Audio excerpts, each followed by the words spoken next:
it's the best decision I ever made. Might sound like the most successful business plan in the world. It doesn't work like that.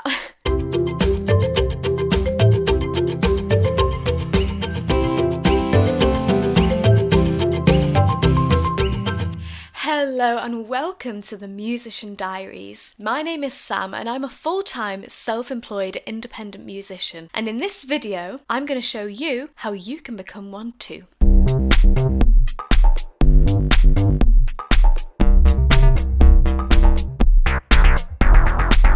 I've been a full-time musician for 7 years now, and whilst just like with any self-employment, sometimes you go through rocky periods, all in all, I can honestly say it's the best decision I ever made. Today I'm going to help you get started in making the leap as a full-time musician yourself, in as much depth as possible. Disclaimer, I won't be covering any of the actual governmental, tax, business, company registration stuff. For that, I'd advise that you seek help from an accountant, but I will be taking you through the following 3 steps. Finance planning, working out what you need to earn and what your pricing should be. Marketing, building up your clients, building up your brand, and transitioning. In other words, making that leap from an old job to a new career. So without further ado, let's dive in. Finance planning. I may be biased because I am the queen of spreadsheets. But before you do anything else, set yourself up a spreadsheet or a document of sorts. First, make a big list of every current expense that you have. We're going to split it into 2 categories: constant recurring costs and varying inconsistent costs. Here are some examples to get you started in your brain dumping. Constant recurring costs could be your rent or mortgage, let's say £500 a month, phone bill, about £30 a month, electric bill, gas bill, water bill, car tax, TV license, subscriptions, insurances.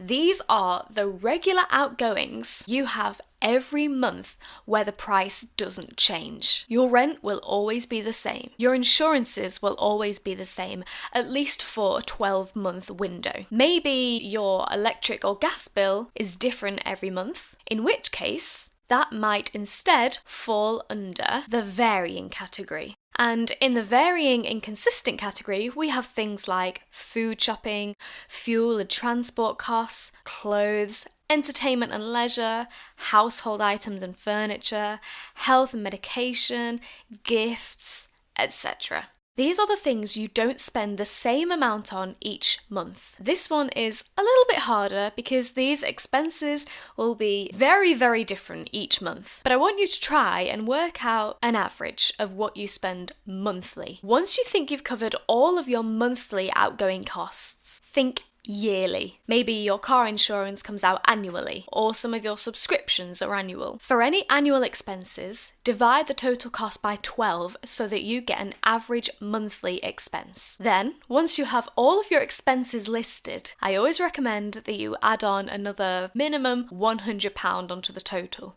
just to be on the safe side. Maybe one day your car goes kaput or your water pipes burst. This total figure is the minimum amount you need to earn each month to be able to cover yourself. It's really easy to be impulsive and overexcited and just dive right in, but if you don't earn enough to keep the roof over your head or food in your belly, then it's just not worth doing because you'll find it stressful, you'll feel unsuccessful, and you'll never want to do it again. Next, we're going to make a list of income. This might be easy for some of you if you've already been doing little bits of music work for a while, or it might be difficult if you're completely just starting out. But just like with your expenses, I want you to brainstorm and make a list under the following categories: existing income streams and expected income streams. Existing streams are what you already have coming in. For example, if you already play a couple of gigs a month, or you already give some piano lessons, or you already have music online that you're earning a revenue from. What is already a guaranteed income? Expected streams. This could be if you've been approached about booking more piano lessons, but previously you haven't been able to commit due to your other job being too time consuming. Or perhaps a venue has offered you a residency gig going forward. If you are to pursue music full time, what additional new income can you confidently expect? And I say confidently with much importance, because I don't want you to go over ambitious and go, if I quit my office job tomorrow, I can get 7 gigs a week. It doesn't work like that. We all like to believe that will happen, but the reality is most people don't know your name yet, and most people haven't seen you perform live yet. You need to build up your brand. So, by expected income, I mean work that is promised to you, or work that you can confidently pursue. Again, work out your totals monthly. So if you have any annual income streams, get your monthly average. Now that you have an average total monthly figure for your income and your expenses, take away your current expenses from your existing and expected income. You're most likely going to find that you're working at a loss. This is okay. This is to be expected. But the purpose of this is to demonstrate exactly how much more you need to earn. And I'm going to look into income streams and pricing a little bit more in a moment. But before I move on, one last point on financial planning. Have savings in place. You will rely on your savings for the first 1 month, 2 months, 3 months, 6 months. Getting a new business started is always tough. And a lot of businesses work at a loss for their first 12 months. Make sure you've got fallback funds. I'd recommend that you have a minimum of 3 times your total monthly expenses in your savings when you make the leap to go full time. In fact, I'd probably recommend that you have 6 times your monthly expenses in your savings. That's not always doable, I understand, but that would keep a roof over your head and give you peace of mind for at least 6 months, whilst you focus on building your business up to a sustainable level that you can live from for, hopefully, the rest of your life. Now, if you want to take it a step further, you can plan a financial forecast for the next 3 months and how you're going to achieve an increasing level of income. For example, by month 2, you might aim to be playing 3 gigs a week and bringing in an extra £1,000 a month. This is a good exercise for setting yourself goals and understanding how you'll achieve something. But for now, for the sake of understanding what you need to earn to get started, I'm not going into any further depth about forecasting or goal setting. This is the important survival financial plan. Pricing.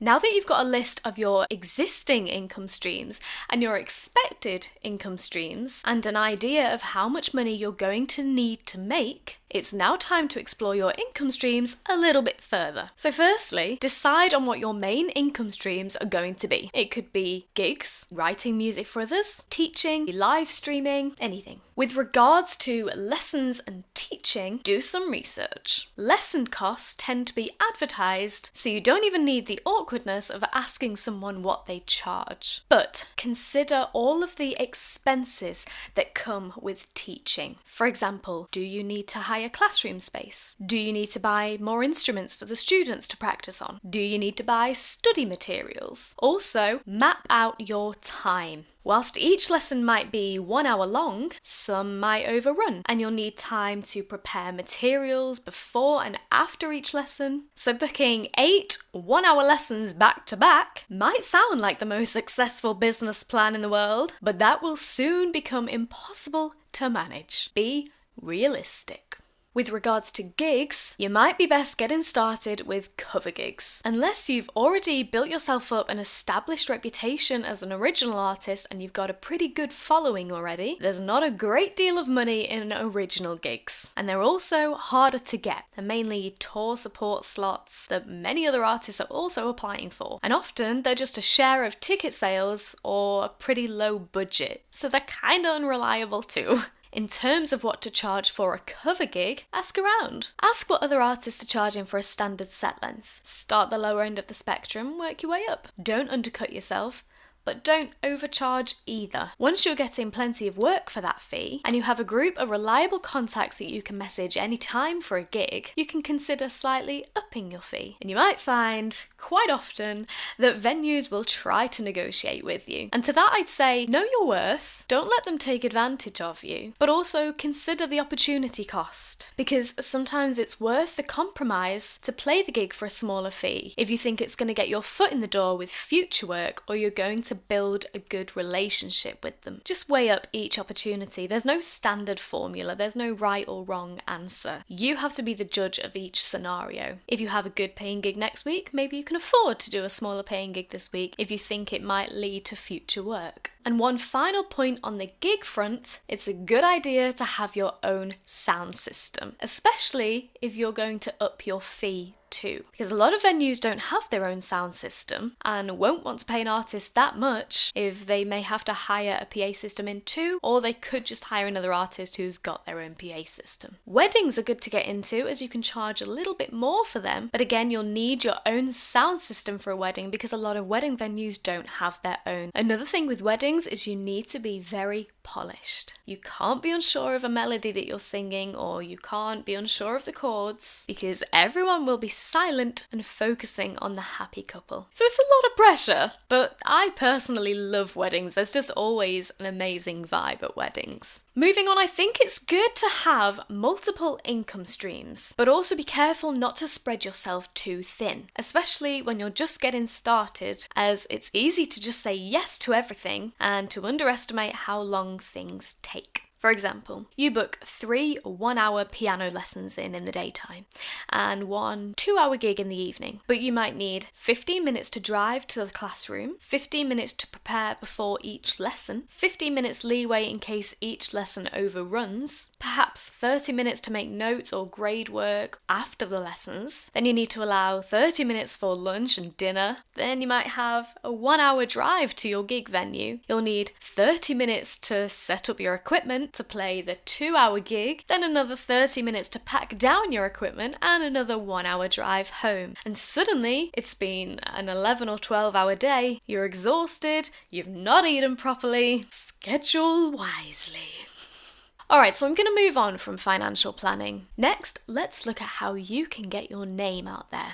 Marketing! First thing I did before I even went full-time was I set up my social media channels and my website. Admittedly, websites aren't massively important anymore thanks to social media, but I still get inquiries through mine, and it's also good to have one place where people can find everything they need. So my followers can view all of my upcoming gigs. They can buy my music and my merchandise from my online store, which also gives me another revenue stream. And gig promoters can read my bio and watch my live videos to see how I perform and if they'd like to book me. And on that point, if you can get some professional recordings done, like a video show reel, definitely do. These are great for not only sending to venues, promoters, and clients, but they're also good for reaching a new musical audience too. So, a website gives you more of an online presence, but it will be an extra cost if you want to do it properly. There are lots of platforms out there that allow you to build your own website pretty effortlessly. Most platforms will allow you to host your website for free, but they won't necessarily allow you a personalized URL unless you pay. This means they'll give you a website link that contains their domain name. So your website is still entirely functional,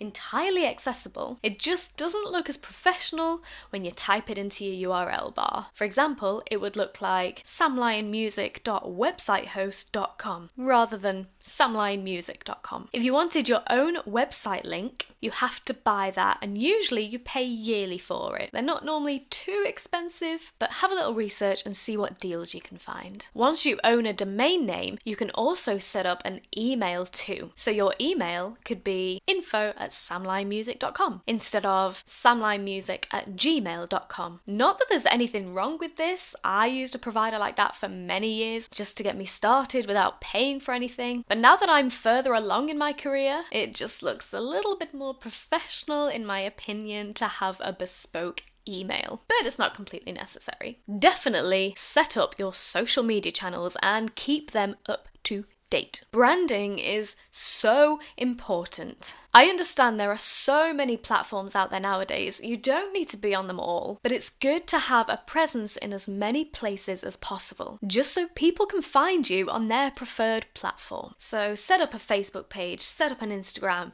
a YouTube, Twitter, TikTok, whatever you use, and have the same profile picture, the same banner picture, and the same username for all of them, or wherever you can if that username isn't already taken. So people will always associate each account with the same person. If someone finds you on YouTube and really likes your stuff, they might go looking for you on Facebook. And if they can't find a page that has the same photo, they'll give up looking. You want to create a brand so people know where to find you and remember you and can associate things with you. For example, if they see that picture or that logo on a poster, it'll grab their attention immediately as it's familiar. Post content as regularly as you can. You don't need to post on every platform all the time because I get it, it's overwhelming. But if Facebook is your preferred platform and you get the most engagement through it, post on Facebook daily or as often as you can. If you're not so much a Twitter user, post on it once a fortnight or once a month so people know that you are still active if they discover you. The more content you post, the more the algorithm gods will enjoy your company, let's say. And the algorithm gods have a lot of say in how visible you are. Sponsored adverts are always a nice little helping hand too, if you do want to get your name out there a little bit more, but it isn't wholly necessary, and there are many free ways that you can get your name out there instead, like building a contact list.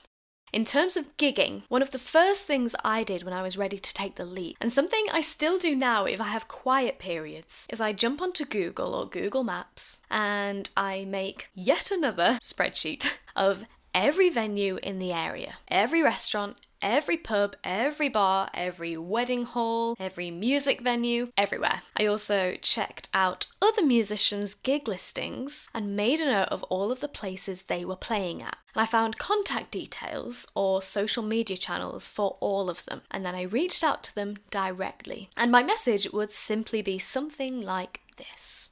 Hi, I'd just like to inquire about live music at your venue. Is this something you host? Or I've seen that you host music every weekend. I'd love to discuss the possibility to get a date booked in with you. I'm a full-time acoustic artist with a large repertoire of cover songs, or change accordingly. I can provide my own sound system if required. Here is a link to my website or social media page so you can listen to some of my music. Insert link here. Please do not hesitate to pop me an email, message or call if there's something else you'd like to know or if you'd like to go ahead with booking. I hope to hear from you soon. Many thanks, Sam Lyon.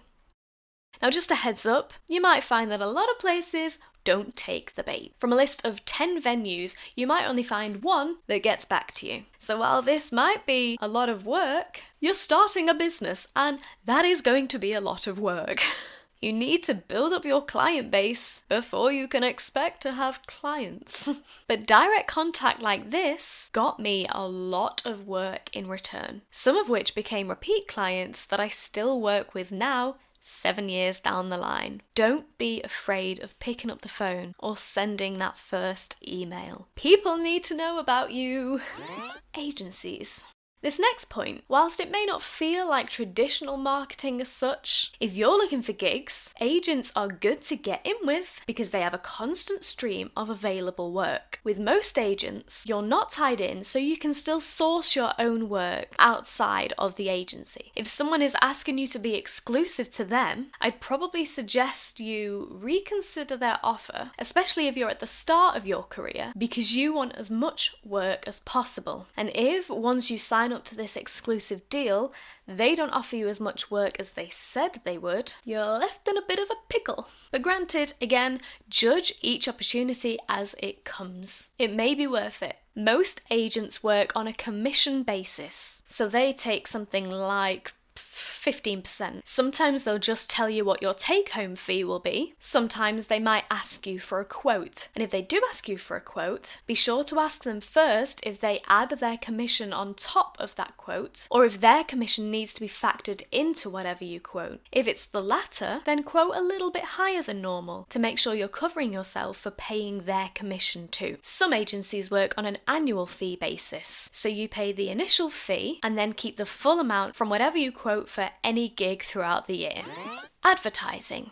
If you're going to be hosting something like lessons, think of all the ways and all the places you could advertise your services. This is where I do an audience breakdown. So let's say you're teaching piano. Who will be wanting to learn the piano? Children, by their own interest, and also by parents who are wanting to seek further musical education for their children. Teenagers who are wanting to study music, perhaps older adults who have now retired and want to learn something new that they never got to do when they were younger. Okay, so then we break it down even further. Children. Where will children be? Where will their parents be? School. You could ask local schools if you could put posters up, or ask if they wouldn't mind mentioning you in their upcoming school newsletter, or even ask if there's any opportunity to teach at the school. You could leave posters and flyers in local leisure centres, community halls, where children might be doing after school classes. You could leave flyers in doctors' surgeries, because kids always have coughs and colds,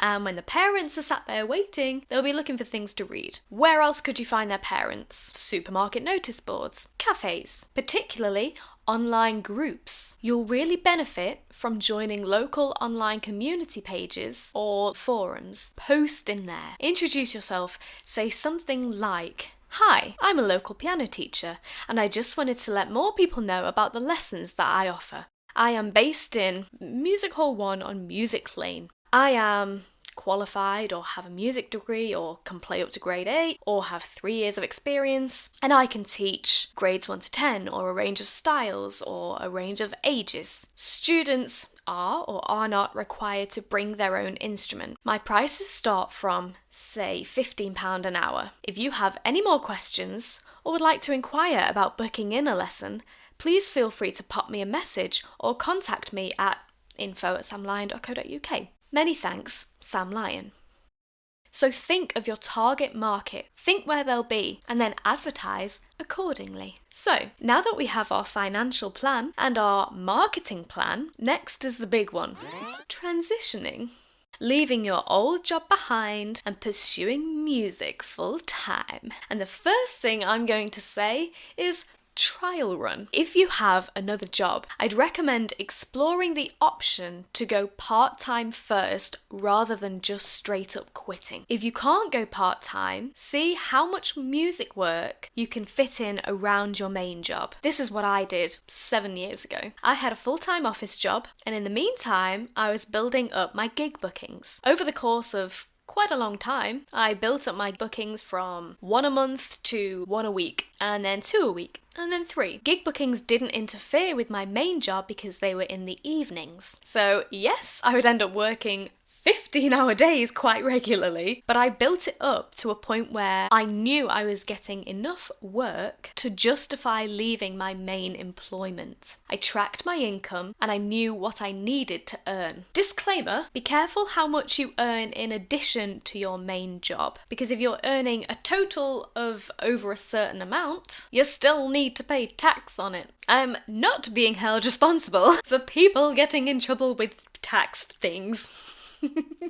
If you do go part-time for the first 1 to 3 months, just aim to try and make enough from music to cover the other half of your wages. After month 1, log in your spreadsheet how much you earned from your main employment and how much you earned from music. See how they compare. Are you able to earn the same as half your main wage? Are you able to earn more? Then subtract all of your expenses for the month. What are you left with? Is it as expected? And review the stability of the work you've had. Will that improve next month? Or will you actively need to start sourcing more work? You may need to actively source work on a monthly, weekly, even a daily basis for the first 3 months, maybe even the first 12 months. Repeat work comes from building new relationships. And if you're playing new venues, or starting new classes, or advertising new services, you don't yet have that loyalty in place, because that builds over time. Don't feel disheartened by this. It's very normal for all businesses,